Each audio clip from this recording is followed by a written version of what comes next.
Hello, everybody. It's Oliver and Lina here with a brand new episode of the podcast, a Beast episode, a second one for the week, and D is for Deliveries. This whole episode, a short episode, is about the unusual, fun, exciting, and dangerous world of delivering your own book to shops, museums, boutiques, and cafes around Paris, and the funny stories and anecdotes that come with it. So D is for Deliveries, and let's get into it.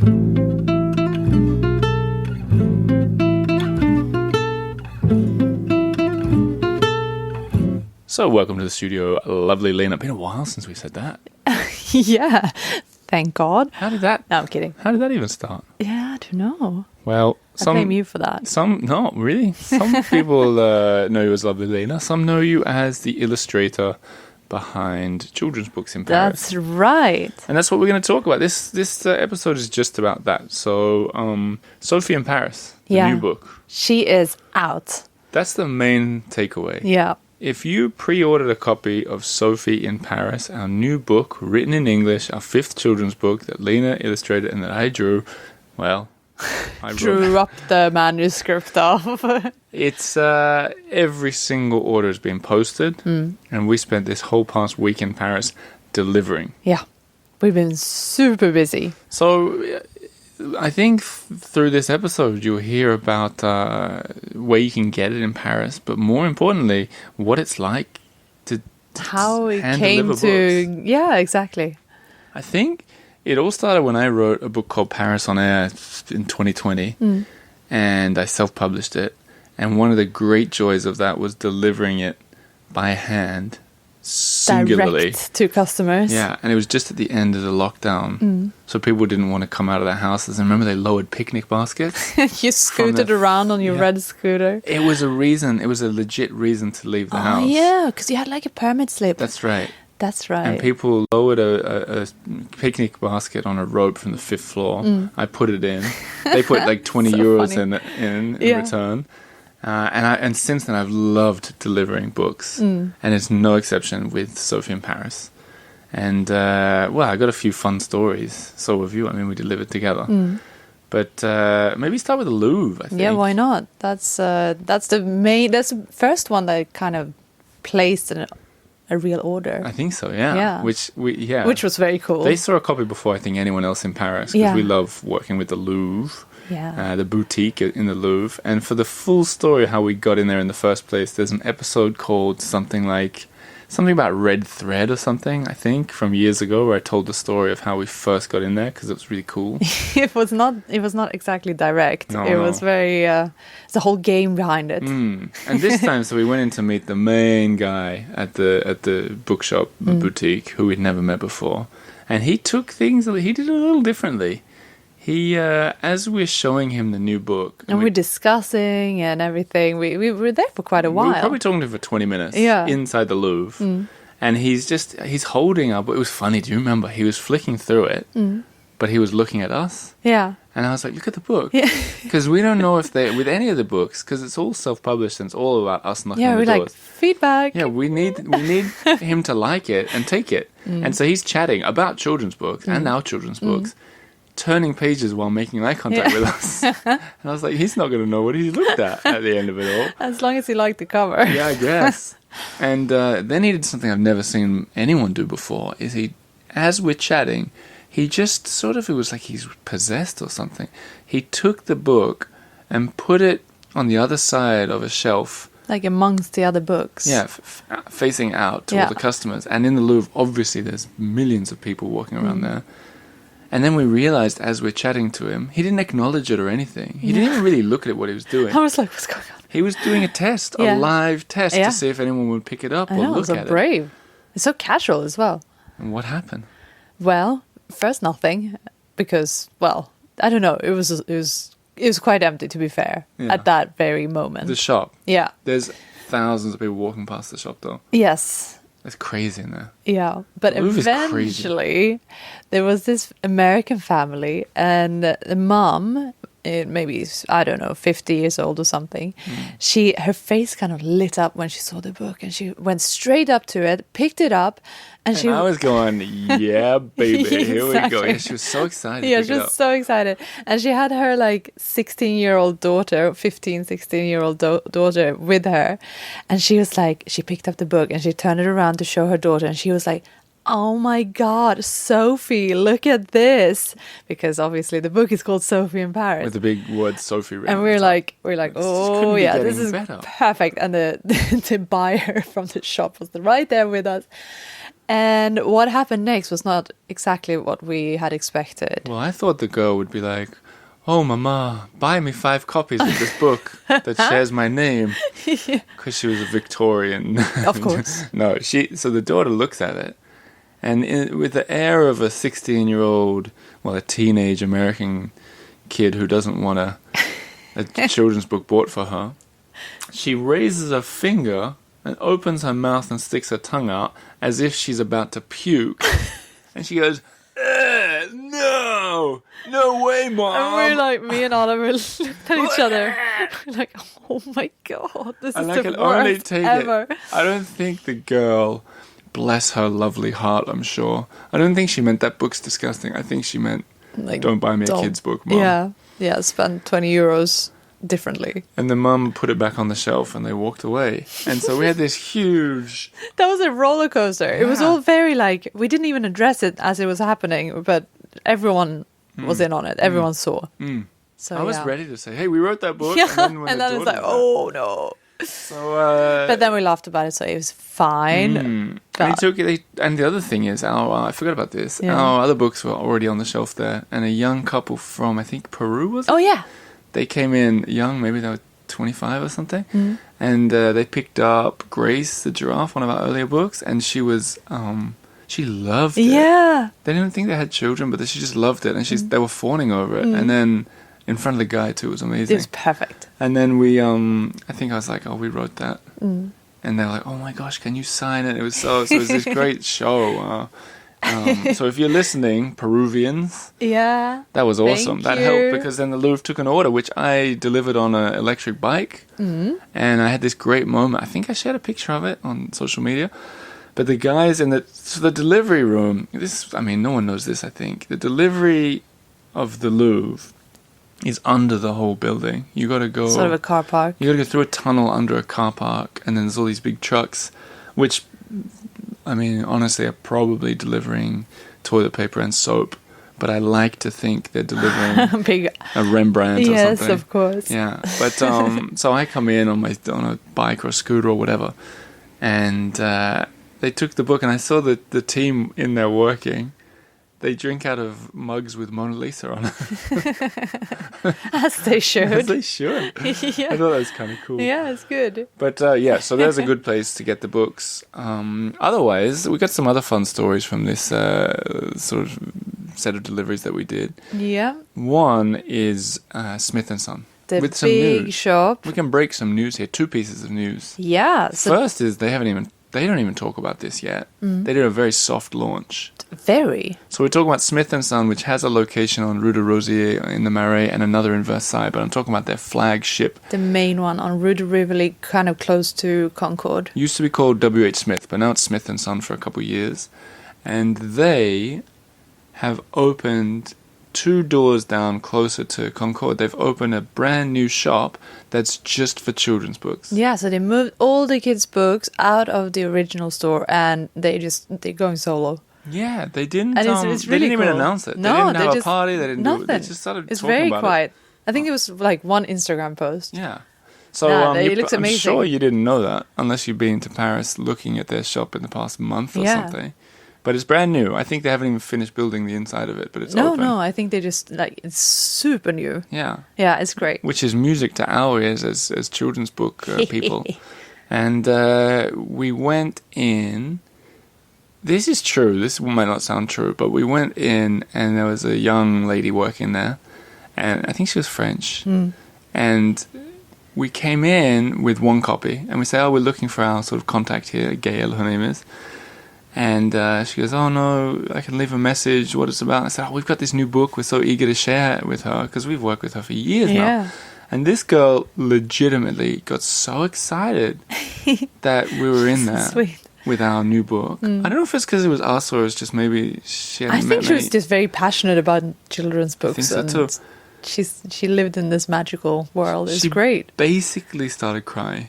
Yeah. She said I'm crying. I didn't really see it, but she was so just lovely. she was so happy about it. She's like, I never meet authors and illustrators and here we've seen the other books and and we're like, do you want to look at the new book? She's like, can I? Yeah. And she was really excited about it. And it was so invigorating for us because no one, only the Louvre had seen it at this point. Yeah. So then our contact walked out of the blue. And we were on a bit of a high from that. And then she came out and she was like legitimately happy about it too. Yeah. And it took the biggest order of anyone, I think. Yes. They did the biggest order out of everybody. Yeah, they're MVPs. And we can break the news now that that new shop on Rue de Rivoli with a huge big glass window. Sophie's gonna have that window for all of August. Yep. And it's so exciting. And we said, what are you going to do? And they said, no. What are you going to do? You can do anything you want. And that's music to my ears because that's just very exciting. That window is huge. It's massive. It's the whole, It's a big one. It's an enormous window. Yeah. So I'm thinking, I was like, oh, what am I going to do? So I'm going to, first I thought about big cutouts of Sophie and an Eiffel Tower. And then... Hang on, to interrupt you for a sec. Yeah. The book is about a little girl called Sophie. In case you're new here. Maybe we have. And she she saves the day at the Eiffel Tower. There's kind of plot twists in there that we haven't talked about yet. But yeah, I just realized you're talking about the plot and stuff. We haven't even addressed it. Sophie in Paris lives next to the Eiffel Tower in a little attic. And the whole book is essentially set on the Eiffel Tower. Yeah. So, yeah. Which makes more sense why you're putting an Eiffel Tower there. Yes, it does. That's true. And then I was like, oh, I want to do something even more special. So I've actually started working on a custom portrait, like classic painted portrait of Sophie sitting, like posing on a velvet sofa with her little dog Banjo. And yeah, it's coming together pretty nicely. So that's going to be on display in that window. Couple pigeons? Perhaps a couple of pigeons. Relevant. For all you out there in the world who've received the book already, who've bought in the shop, keep sending pictures and feedback. Oh, we love it. We love to hear it. Otis and Astrid, our children, are sick of giving feedback. Shall we read it again? No, that'll do. They've seen it for months now. Okay, so August, Smith & Son Children's Window. There's a chance we won't be in Paris much in August. So, dear listeners, if you're in this city in August, take pictures and send them to us. Yes, please. Now, a couple more. I think we'll just run through a couple of the other fun stories, given we've gone quite deep on those first two. Yeah. A shout out to the Abbey bookstore. Our newest bookstore to stock. Run by Canadian Brian, who's a bit of a sort of local legend among book lovers in this city. Knowing that a lot of their books are secondhand and there's not much space in that sort of Harry Potter-esque world of his bookshop, I don't think I've tried putting the books in there before. Maybe Kylie, the first one. Maybe, yeah. And I almost didn't this time, but we ended up chatting with him and having a great old conversation. He took a bunch so of all nice. the books. He's like, he just invites you for coffee straight away. He's quite free character. coffee and tea for everybody at that shop. Yeah, it's so nice. So they sell them there too. I haven't seen. I know they're in the window. He put them in the window. So that's a cool. I always stop there on my Latin Quarter walking tours. Yeah, it's an unusual little bookshop.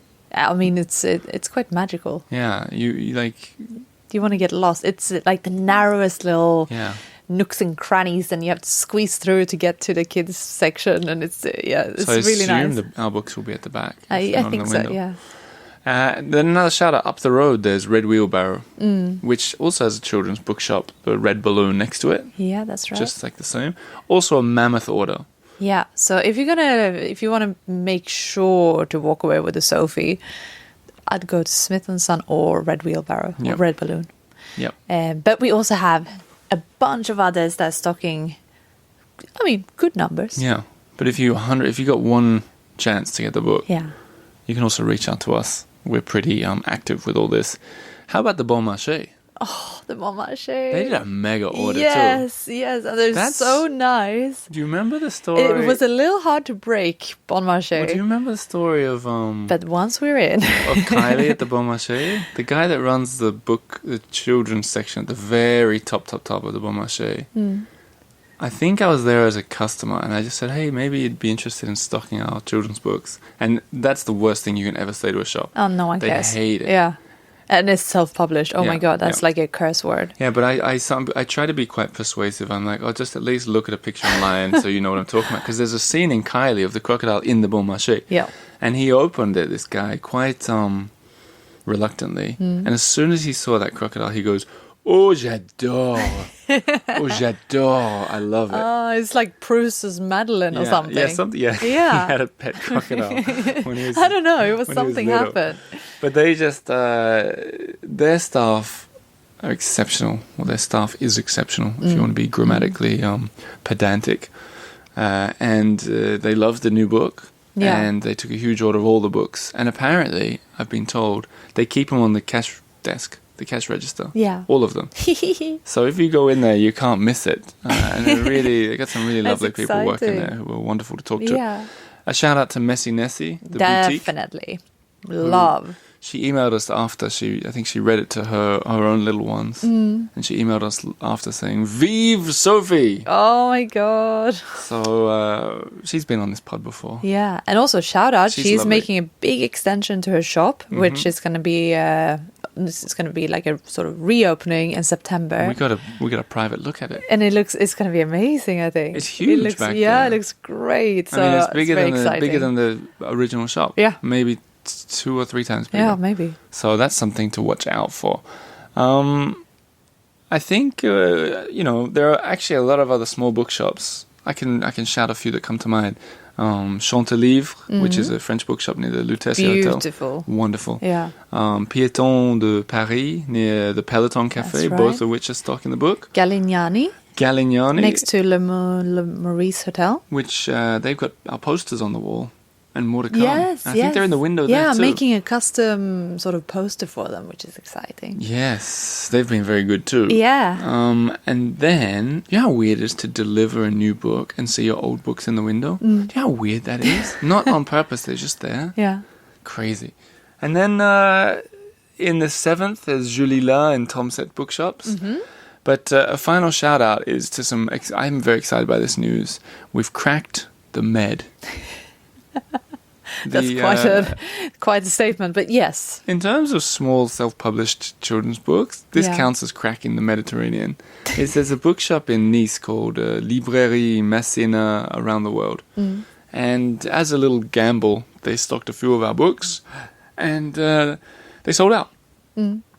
Rinse and repeat. And now we just sent down a full box of the new ones and it's going well. Yeah. And they took pictures of the books like around Like on the board, the Promenade Anglaise, Yeah. and very like Nice iconic spots. I love it. I thought that the books exciting. wouldn't work outside of Paris, but apparently, Yeah. And finally, in French Wink in New York City, they're selling the books. Yeah, crack New York too. And then also in Main Street Books in Davidson, North Carolina, which is on Main Street.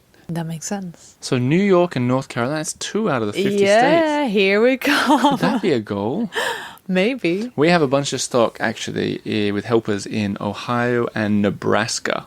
So for Americans buying books, we'll send it to you from there. Postage is cheaper. Same with if you live in France. We got some with a helper in Toronto, and the rest we send from Paris. Yeah. So this by far has been the quickest momentum-filled start to any of the 5 books that we've done. And I have to say, it's very exciting. Like what we said before, it's obviously self-published. Like we worked alone on this, and you don't get like much feedback or just discuss ideas like that. You're not and an editor and an agent and a publisher. And all exactly. that. So when we get to meet people and customers and you see people's reaction and hear them, like, it feels like people are reacting differently to Sophie. And I'm not sure rather than the older books, which is all about animals. And I'm not sure if it is because it's about a girl and it's more relatable, or I don't know. I don't know. This sounds like I'm trying to sell more books or something, but there's a magic about this one, and I got a great anecdote to finish on. We went down to our local office depot shop, like print shop, where we'd worked a lot on the early drafts, printing colored images and looking at them, seeing how the text worked with the images. Yeah, so we know the stuff. They all know us. Yeah. No, I mean, yeah, and buying all these envelopes and all this stuff. And we went down to gift some copies, and there was a woman lining up behind us who wanted to see what the commotion was about, and she saw a copy of the book, and she goes, "Well, I want one." She goes, "I want one too." And she goes, "I'll pay cash right now for that copy." And we were like, "Sold, okay." Yeah, so we ended up doing business on their counter, but for How many people have gone into a stationery shop That's funny. and walked out with more money than when they walked in?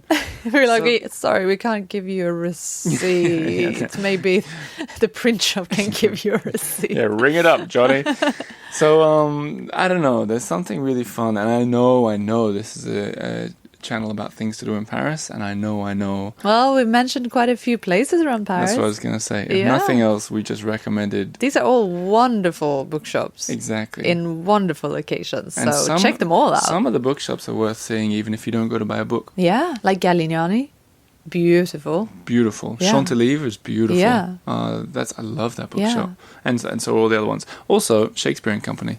Oh, yeah. Forgot to mention them. Of course. They took an order too. Yeah. So there you go. I'm sure we forgot some other ones too. There'll be a full list on the website. But this whole episode is brought to you by Sophie in Paris, which you can get on theeiffeltower.com/shop, and we'll send it to you anywhere or in any of the bookshops that we mentioned. And to finish, some more exciting news. I mean, it's already been very exciting news, but we've already started working on the second one. Yeah, and the plan, we should never promise anything. Nope. But the plan is more human. Yep. And maybe more Sophie.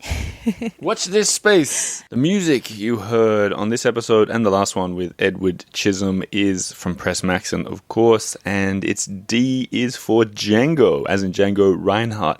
He, Press says it's the visionary jazz guitarist who invented gypsy jazz and thus invented the sound of jazz in Montmartre in the 1930s. You might recognize this style as the soundtrack to Owen Wilson's Flaneur Moments in Midnight in Paris. This recording is Prez's take on arguably Django's biggest hit, Minor Swing. Thanks for listening. We'll keep it at that. This is the Eiffel Tower. My name's Oliver G. This is Lina Norton G. And we'll be back in with another episode very soon. And thank you. Bye-bye.